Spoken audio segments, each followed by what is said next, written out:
জীবনে সফল ব্যক্তি আমরা অনেকে হতে চাই, কিন্তু সফল ব্যক্তি হওয়ার জন্য যে কঠোর পরিশ্রম, সেই পরিশ্রম কিন্তু আমরা অনেকে করতে চাই না। একটি কথা মনে রাখবেন, যে পরিশ্রমের মাধ্যমে আমরা আমাদের জীবনে সমস্ত কাঁটাগুলি কিন্তু সরাতে পারি। যে যত বেশি পরিশ্রমী, তার সফলতা তত বেশি সন্নিকটে। পৃথিবীর সফল ব্যক্তিদের দিকে লক্ষ্য করলে আমরা দেখতে পাই যে তাদের নাম ইতিহাসের পাতায় স্বর্ণাক্ষরে লেখা। এমনি এমনি তা আসেনি।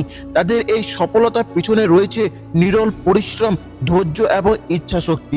জীবনে সফল হতে চাইলে সফলতা গল্প শুনলে হবে না, জানতে হবে সুদূর অতীতের কষ্টের দিনগুলির কথা, জানতে হবে তাদের সফলতার পিছনে গল্প। প্রত্যেক সফল ব্যক্তির জীবনে অনেক আঘাত সহ্য করে এবং অনেক পরিশ্রম করে তার এই সফলতা কিন্তু অর্জন করতে পেরেছে। জীবনে অনেক বাধা বিপত্তি থাকে, আর সেটা থাকবে। ইচ্ছা, ধৈর্য, মনোবল, এই সবকিছুই আমাদের পৌঁছে দিতে পারে সফলতার সন্নিকটে। তাই বলবো, সফলতা একমাত্র চাবিকাঠি হলো পরিশ্রম আর পরিশ্রম। পৃথিবীতে কেউ সাফল্যের চামচ নিয়ে জন্ম লাভ করেননি, কঠোর পরিশ্রমের মাধ্যমে সবকিছু অর্জন করতে হয়েছে। প্রবাদ আছে, পরিশ্রমের সাফল্যের চাবিকাঠি।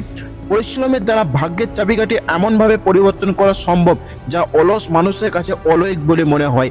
যে কোনো ক্ষেত্রে সফলতা প্রথম শর্ত হলো প্রবল ইচ্ছা এবং কঠোর পরিশ্রম। মানুষ যদি তার লক্ষ্যে স্থির থাকে এবং সেই অনুযায়ী যদি কাজ করে, তবে একদিন সে সাফল্যের চূড়ায় ঠিকই পৌঁছাতে পারবে। আমাদের চারপাশে অনেক প্রতিভাবান ব্যক্তি আমরা দেখতে পাই। পৃথিবীর ইতিহাসে অনেক সফল ব্যক্তির নামও স্বর্ণাক্ষরে লেখা আছে। যুগে যুগে যুগে যুগে কালে কালে তা স্মরণীয় হয়ে আছে। প্রকৃতপক্ষে তাদের সাফল্যের পিছনে লুকিয়ে রয়েছে কঠোর পরিশ্রম ও তাদের ইচ্ছা শক্তি। আধুনিক বিশ্বের যা কিছু আবিষ্কার হয়েছে, সবকিছু পরিশ্রমের ফল।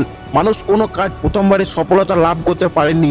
দীর্ঘদিন সেই কাজে তারা মনোনিবেশ থেকেছে এবং সেই কাজের পরিশ্রম তারা কিন্তু করতে থেকেছে, যার ফলে সেই কাজ একদিন সফলতা অর্জন করতে পেরেছে।